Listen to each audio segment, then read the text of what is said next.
Hi, this is Kat with Beadaholique, and today I'm going to show you our various tube clasps and how they can be applied to your peyote stitch. Now, in many of our projects that we do here at Beadaholique, we use these wonderful little tube clasps, and they come apart so that they just slide nice and easily together when you're doing a bracelet. Now, we have them here, and they come with 7 holes, 5 holes, 4, 3, and 2. And here's another example of a clasp. Now this is considered a box clasp, but it's still a multi-strand clasp, and it comes apart very much the same way and will attach the same way. So because sometimes in our project tutorials we've noticed that sometimes it's hard to kind of explain exactly how to do this, I wanted to show you an example so that you can use this with your various peyote projects depending on the width. Now the example I have here is actually one of our exclusive kits. This is our 4th of July kit, and it's a peyote stitch, and you'll notice on the edge here we do sort of a bridge up and down of the various beads to color coordinate. This is one option you can use with these. This is using the size 11-0 Miyuki Delicas. And you'll notice that they kind of fit nicely around, so it gives your clasp room to move, if this is the desired look you're going for. Now, when you purchase one of our exclusive peyote kits, you'll actually get a chart that will show you exactly how to do this. So I'm not going to show you that example in this video, but I am going to show you a different way in which we do this here. I have here my several different clasps, and for this particular width, I'm going to see. All right, that one's a little big, but it has a consistent desired look if you want it to be about that size. But I think I'm going to go with the smaller size. I want it to fit a little bit better. And on our website, beadaholique.com, you'll find out the exact specifications for these, so it'll tell you exactly how long each one is depending on your piece.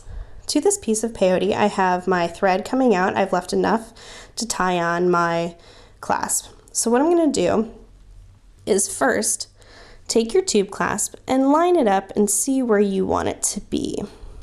Now, with an even count peyote, and even sometimes with the odd count, it won't always line up perfectly, so you just kind of have to judge.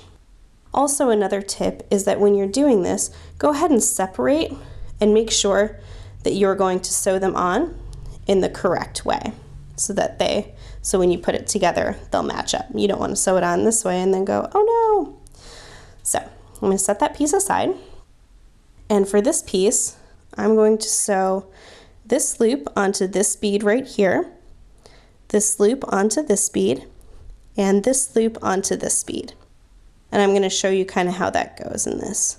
But I've left a few open beads here and 3 open beads here. So I have 2 down here and 3 down here. So it's not entirely even. But one way that you can prevent that is when you're doing your other side, you'll notice that I've ended up here and down here. So it will actually be consistent on both sides. So when you clasp it together, let me show you on this example. When you clasp it together, you actually won't even be able to tell. So to begin, I have my needle and my thread that is already attached from the end of my bead weaving. So I'm going to go back down through the row right below. And anytime you're attaching a clasp, you're going to want to just follow along your bead weaving path to get back to that bead. We're going to try to get to this bead right here. So I'm actually going to go down now through this bead right here. And now I can come all the way up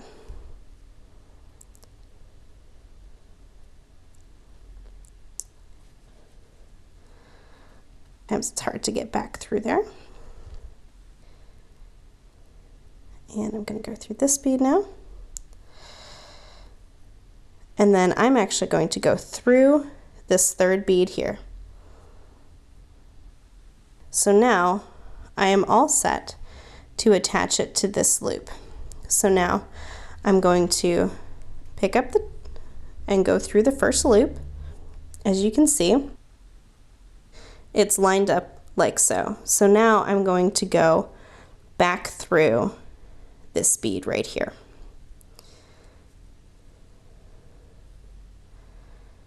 And just make sure my clasp is facing the right way. And pull tight. So now I have a little loop. This first one's always more difficult than the others. So now I have a little loop there. So it's sort of seamless, but I'm going to go through and do that again. So just to add security here, follow the same thread path and go back through and down through that bead without poking your finger.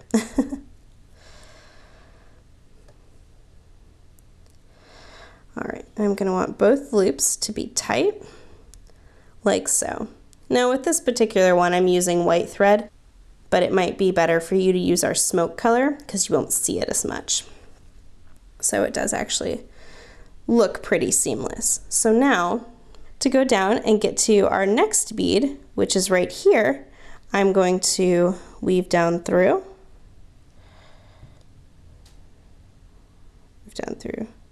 this bead right here and out. And I'm just going to weave right along the top there. So through this one and then down again.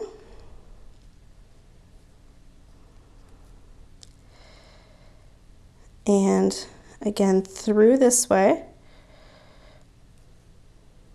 And now I'm ready to do my second loop. So again, go back through the loop of the tube. Oops, I got caught there. There we go. So back through, and now down through the front side of this bead right here. And go down this way. Okay, and follow that thread path one more time. Go back through the loop of the clasp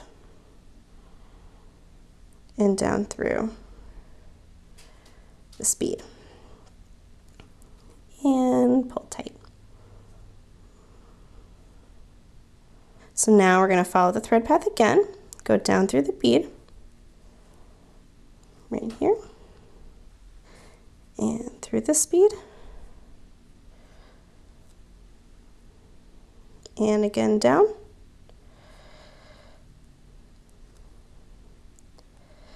And up through this bead right here, which is right where I need to be. Oops. Without making a loop. Oh, I'm all tangled now. There we go. So now I'm going to go do the same, go back through the loop here and back down through my bead.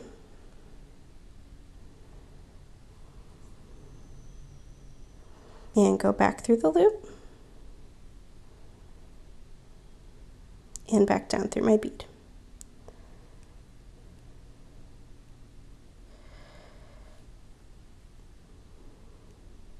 So now, just to show you, especially if you're using the appropriate color thread with your project, you won't really see it all that much, and it's just attached to one little bead. So I think it gives it a nice kind of seamless look, and then you'll just take this thread and you can go back through and retrace if you want some more security. This is actually pretty secure. It's in there, you know, especially once you go through and tie off and weave in your thread. So this is one option that you can do to attach the tube clasp. And on the other side here, I'm going to show you a different option real quick. So on this next side, I'm going to show you how to do a little bit more of a bridge technique.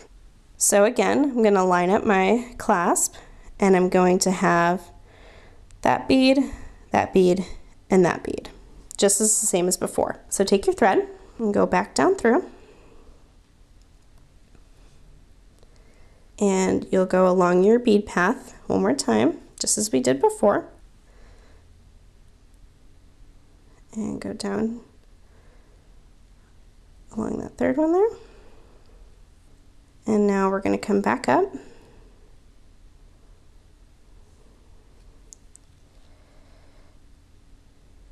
through here and go through this bead. Okay, so now I'm coming out of this third bead right here. Now what I'm going to do is I'm going to bridge it over to the next bead here. This is a good technique when you have one of the more multi-strand clasps, because you might have slightly more uneven beads. And instead of going back through this bead, you're actually going to pretend that it's sort of another bead in your bead weaving. So you're going to make a little bridge. You see that? So it's right like that. And then you need to turn your thread around. And this is where it gets a little bit trickier. So go back down through the bead that's right below that. And what you're going to need to do is you're going to need to go down one more. And then go up. And then turn your thread around and come out through this bead right here. And this is the same bead that we came up through to tie this the first time. And your thread will just pop into your bead weaving right there. So now we're going to follow the thread path one more time and go back up through the clasp and down through the next bead. Like so. So that creates a little bit of a different bridge for you. So I'm going to show you how to do really quick. You just continue and you get to your next bead that you're going to need. Now with this one, you have to work out the spacing just a little bit differently. So for this one, I'm going to try to shoot for this opening right here and then this opening right here. So I'm only going down through just the one bead and then coming up through this one. And now I'm going to go back through and down in the next up bead. And now I'm going to turn my thread around, same way as I did before. Go down through the bead below it. And down through the diagonal bead. Remember to always follow your bead weaving path.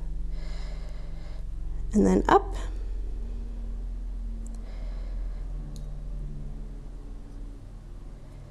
And around again through this bead. And now just want to get my needle to the back there, so I'm not going through anything. So my needle's in the back and I'm coming up through, just because you want to follow the same thread path. That'll make it look nice and neat. And then down through that next bead. And continuing on and just coming up through the next bead here. Same thing through the back. Down through the next up bead, down through the bead below, down diagonally, up diagonally, and to the bead above. Get my needle to the back here.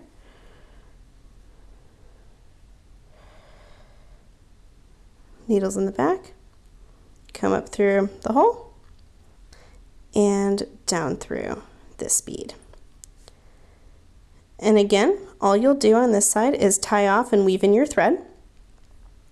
So here are two different options. On the first side, I used the up bead and went around it.